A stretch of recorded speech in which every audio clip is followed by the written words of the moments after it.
तसलसल से हिंदुस्तान पाकिस्तान को नुकसान पहुंचाने का जो मामलात करता आ रहा है, हिंदुस्तान तो पहले भी नुकसान पहुंचा रहा था। वो कहते हैं कि जो मुंबई हमले हैं वो उनमें भी मुलव्वस है। बिल्कुल गलत बात है, उनको ये गलत बात अब करना छोड़ देनी चाहिए। साहब की इस वक्त स्टेटस क्या है? क्या वो गिरफ्तार हैं या नजरबंद हैं? क्या है?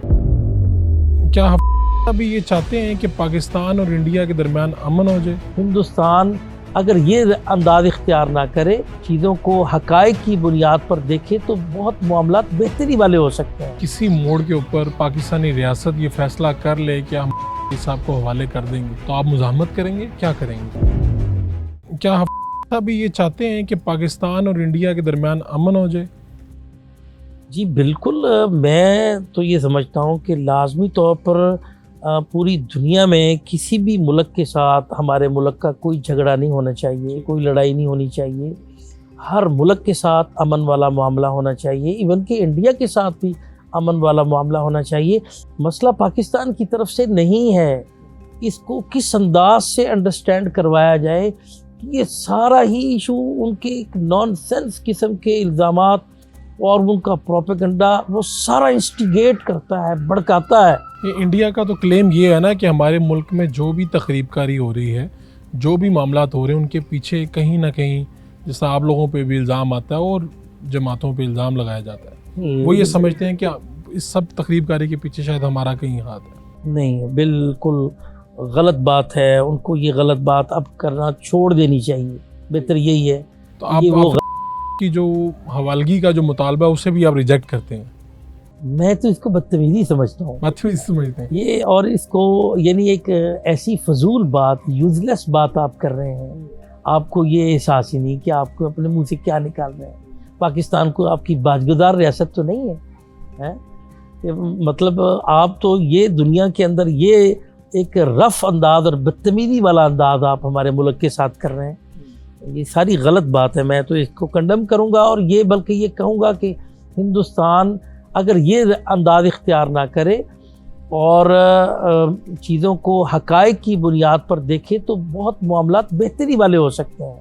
फिर उसके बाद तसलसल से हिंदुस्तान पाकिस्तान को नुकसान पहुंचाने का जो मामलात करता आ रहा है, हिंदुस्तान तो पहले भी नुकसान पहुंचा रहा था, तो लेकिन उसके बाद हिंदुस्तान ने मज़ीद यानी जो जिस अंदाज से जो सिलसिले करने शुरू कर दिए। फिर आप ये देखिए कि हमारे घर पे चंद साल कबल जोहर टाउन पे एक बहुत बड़ा ब्लास्ट हिंदुस्तान ने किया, तो अल्लाह ताला ने अपनी रहमत के साथ हमें बचाया, महफूज रखा। उसकी सारी रिपोर्ट्स आ चुकी हैं कि उसमें हिंदुस्तान इन्वॉल्व था, इंडियन रॉ इन्वॉल्व थी, और वो सारे का सारा हमारे इदारे जानते हैं। इस पर बहुत सारी बातें मीडिया पे मौजूद हैं। कभी ऐसा होता है कि मैं यहाँ से थोड़ी सी बात पूरी कर लूँ, तो यानी आप ये देखिए कि तसलसल से हिंदुस्तान जो है, आप देखें कि ये चंद साल ये अमेरिका ने एक रिपोर्ट भी अपनी पेश की है कि 2023 में जितने भी वाक़यात हुए हैं वो सारे दहशतगर्दी के वाक़यात पाकिस्तान में होते आए हैं। तो यानी ये 2023 की रिपोर्ट है अमेरिका की तरफ से। हिंदुस्तान में तो कोई ऐसा वाक़या नहीं हुआ है। तो आप ये भी देखिए ना कि पाकिस्तान के ऊपर सारी चढ़ाई, पाकिस्तान को सारा निशाना बनाया जाना, पाकिस्तान को नुकसान पहुंचाना, और ये सारा जो सिलसिला चल रहा है ये हिंदुस्तान की। आप क्या समझते हैं कि अगर किसी मोड़ के ऊपर पाकिस्तानी रियासत ये फैसला कर ले कि साहब को हवाले कर देंगे, तो आप मुज़ाहमत करेंगे? क्या करेंगे? मेरे भाई, इंशाल्लाह हम ये समझते हैं कि पाकिस्तानी हुकूमत और रियासत किसी भी मोड़ पर इस तरह का कदम हरगिज़ नहीं उठा सकती, क्योंकि वो जानते हैं कि ये सारा हिंदुस्तान का एक यूजलेस और नॉनसेंस किस्म का मुतालबा और ये सारी सूरत हाल है। पाकिस्तान हिंदुस्तान का कोई बाजगुदार नहीं है। हिंदुस्तान की ये जो सारी की सारी ये ज़्यादती भी है, प्रोपेगेंडा भी है, बेहूदगी भी है। तो पाकिस्तानी हुकूमत, पाकिस्तान की रियासत अल्हम्दुलिल्लाह ना पहले ऐसे थी, ना इस किस्म का वो ऐसा सोच भी सकते हैं। तो मेरा ख्याल है ऐसा सवाल भी नहीं करना चाहिए। साहब की इस वक्त क्या एज है, कैसी सेहत है, और इस वक्त स्टेटस क्या है? क्या वो गिरफ्तार हैं या नज़रबंद हैं? क्या है? हाँ जी, वो इस वक्त कैद में है। ٹھیک ہے. جیل میں ہیں اور وہ الحمدللہ محفوظ بھی ہیں. صحت الحمدللہ ان کی پہلے سے بہتر ہے اور وہ قرآن مجید کی تفسیر لکھ رہے ہیں الحمدللہ. تقریباً 2 جلدیں مکمل ہو گئی ہیں. بڑے اہتمام سے وہ قرآن مجید کی تلاوت اور اس کا اہتمام اور اس کے لیے تفسیر لکھنا، تو ان کا بڑا ایک شاندار صبح سے لے کر شام تک رات تک بہترین ان کا شیڈول ہے اور وہ بڑے ہی زبردست طریقے سے وہ اپنا یہ وقت گزار رہے ہیں. تو انشاءاللہ ہمیں اپنے رب سے امید اور یقین ہے کہ اللہ تعالیٰ ان کو اس خدمت کا بہت بڑا اجر دے. یہ انڈیا کو کیوں چاہیے؟ ابھی حال ہی میں انہوں نے مطالبہ کیا ہے کہ حافظ سعید صاحب کو ہمارے حوالے کیا جائے.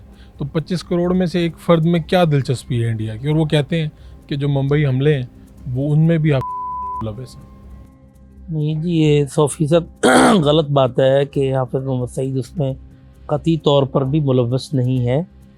اور رحمان ملک صاحب جو اس وقت کے پاکستان کے وزیر داخلہ تھے، تو انہوں نے اپنی تمام تر تحقیقات کے بعد عدالت میں یہ بیان دیا تھا کہ ہمارے پاس کوئی ایک سنگل ایویڈنس بھی ایسا نہیں ملا کہ جس پر یہ کہا جائے کہ حافظ محمد سعید کی انوالومنٹ اس میں بنتی ہے. ٹھیک ہے. تو بزرگوں نے تو اس وقت بھی اس کو کنڈم کیا تھا. حملوں کو بھی؟ ہاں جی، حملوں کو یعنی آپ سمجھتے ہیں کہ جو وہ جہاں پہ حملے ہوئے تھے 26/11 کو کنڈم کیا تھا. ٹھیک ہے، کہ یہ نہیں ہونا چاہیے. ہاں بالکل. اس میں دیکھیں بالکل معصوم لوگوں کو جس انداز سے نشانہ بنایا گیا اور جس طرح کا وہ اندوہناک واقعہ تھا، ہم اس وقت بھی اس کی مذمت کی تھی اور آج بھی اس کی بھرپور مذمت کرتے ہیں. بلکہ میں یہ بھی یہاں کہوں گا کہ آپ دیکھیے کہ 26/11 کا جو کوئی بھی رسپانسبل ہے جی، اس نے سب سے زیادہ ہندوستان کو فائدہ پہنچایا ہے اور اس کے اس کام سے سب سے زیادہ نقصان کشمیر کاز کا ہوا ہے. پوری دنیا میں ہندوستان کا چہرہ، ہندوستان نے اپنے آپ کو مظلوم بنا کر پیش کرنا شروع کر دیا اور جو ہے باقی لوگوں کو ظالم اور خود اپنے آپ کو مظلوم بنا کر جو ساری صورتحال بنائی گئی اور اس کے بعد پاکستان کو نقصان پہنچانے کا جو سلسلہ ہندوستان نے شروع کیا، وہ سارے کا سارا آپ ذرا دیکھیے. یہ 1-2 سال قبل جوہر ٹاؤن ہمارے گھر پہ بھی بلاسٹ انڈیا نے کیا. جی بالکل. اور انڈیا نے کروایا؟ جی بالکل. اس کی ساری رپورٹس آ چکی ہیں، ساری تحقیقاتی رپورٹ آ چکی ہیں. رانا ثناء اللہ جو اس وقت وزیر داخلہ تھے، انہوں نے بھی انڈیا کی طرف اشارہ کیا. بالکل. تو ہندوستان نے تو کوئی اس کے بعد ایسا موقع نہیں چھوڑا. جب حملہ ہوا تھا وہیں پر موجود تھے. حافظ محمد سعید حفظہ اللہ کو اللہ تعالیٰ ان کی حفاظت فرماتے ہیں، تو میرا خیال ہے کہ نہیں تھے وہاں پہ. ٹھیک ہے. اور وہاں پہ کوئی جانی نقصان تو نہیں ہوا تھا؟ البتہ گھروں کو کافی نقصان پہنچا. ہاں جی الحمدللہ.